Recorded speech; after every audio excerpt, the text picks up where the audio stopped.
Meghan Markle burst into tears after she met students at Buckingham Palace ahead of her final royal engagement. The Duchess of Sussex got emotional after she was left alone with palace staff before heading to Westminster Abbey in March. She broke down in tears after talking with students from Association of Commonwealth Universities. Prince Harry was deeply hurt by Meghan Markle being left out of birthday messages, writer claims.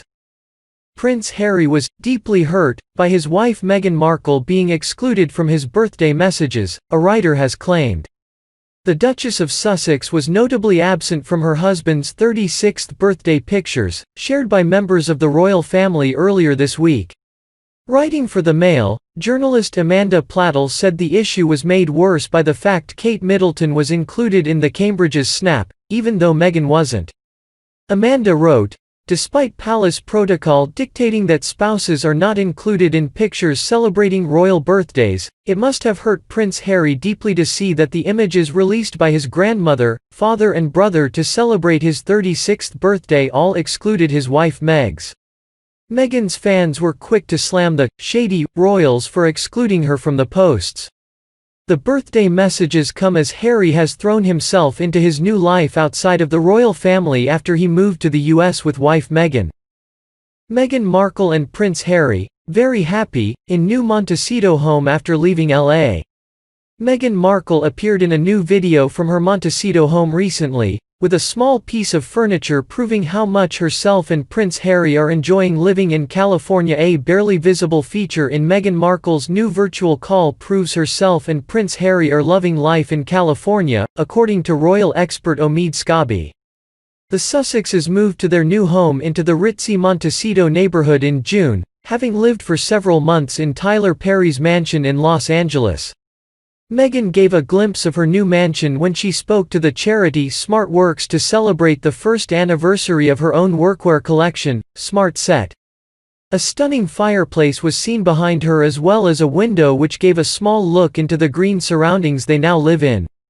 But eagle-eyed viewers also noticed a portrait which featured artwork from the cover of the sheet music for "I Love You, California," the regional anthem of the U.S. state. And, speaking on his podcast AirPod, Omid said this was significant. "The couple clearly picked a place that they love and are obviously very happy there," he said. "It's nice to see these little signs, as well as the work they do in supporting local organizations. They clearly feel very welcome in California." Omid, who co-authored new Meghan and Harry biography Finding Freedom, mirrors how they decorated Frogmore Cottage. "I remember one thing from when they were decorating Frogmore Cottage is that a source had told me they love a mix of high and low," he said.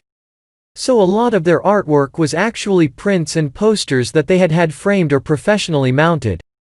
This is a sign of that. They may have moved into a stunning, insanely expensive home, but there's still that mix of low and high which I think makes it more accessible. It comes after Omid revealed why Meghan was in floods of tears before she went to Westminster Abbey for her final engagement as a working royal. Meghan Markle and Harry warned over appalling royal loophole in Frogmore Cottage payment. Meghan Markle and Prince Harry have been warned, by the CEO of Republic, that using a royal loophole to get back the £2.4 million they repaid for Frogmore Cottage refurbishments would be appalling. Republic is an organization that campaigns for the abolishment of the monarchy and for Queen Elizabeth II to be replaced by an elected, democratic head of state. Graham Smith, Republic's CEO, told Express.co.uk that Frogmore Cottage should be used by the Crown Estate to raise money for the Treasury rather than the Duke and Duchess of Sussex's UK base. Regarding Harry and Meghan using a royal loophole to claim back the money they paid to the sovereign grant to cover the costs of the refurbishment of the building, Mr. Smith said, "I think that would go down very badly with the general public. They may argue that the Crown Estate is getting the house back and they ought to pay for the refurbishment, but that refurbishment was done for Meghan and Harry to their specifications." Last week during the Royally Obsessed podcast, royal experts Roberta Fiorito and Rachel Bowie discussed the loophole that could allow Meghan Markle and Prince Harry to get the money that was spent on Frogmore Cottage back if they ever decide to give up ownership of the listed building. However, Ms. Bowie stated that she expected the Duke and Duchess of Sussex to hold onto Frogmore Cottage as their UK residence. Ms. Bowie said, "I did not realise this, but reading more and more about the Frogmore Cottage payment, they will get that money back if they ever decided to give that house back to the Queen." Why Meghan Markle can and totally should exercise her right to vote. Meghan Markle has proven time and time again that everything she does with a purpose, and her plan to vote in this year's presidential election is no different. The Duchess of Sussex hopes to make her voice heard when she casts her ballot come November, and she's also been using her platform to mobilize others to do the same, which is just one of the many things I admire about her.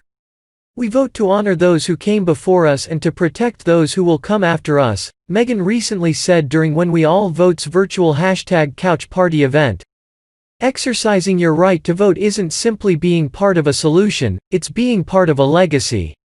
Despite the fact that Meghan is no longer a senior royal, she and Prince Harry officially stepped down on March 31, her family's order of precedence remains the same, so when she votes, Meghan will make history as the first member of the British royal family to publicly exercise their right to vote in an election.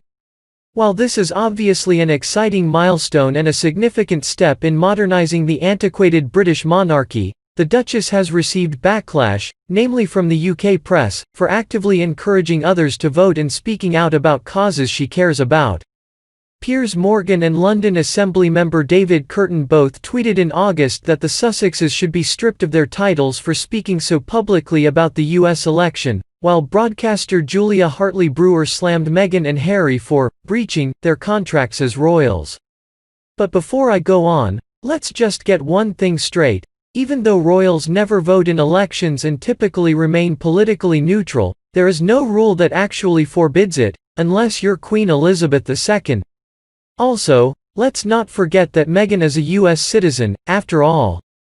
Meghan was born and raised in Los Angeles, and even though she previously lived in Canada and the UK, the US is still her home.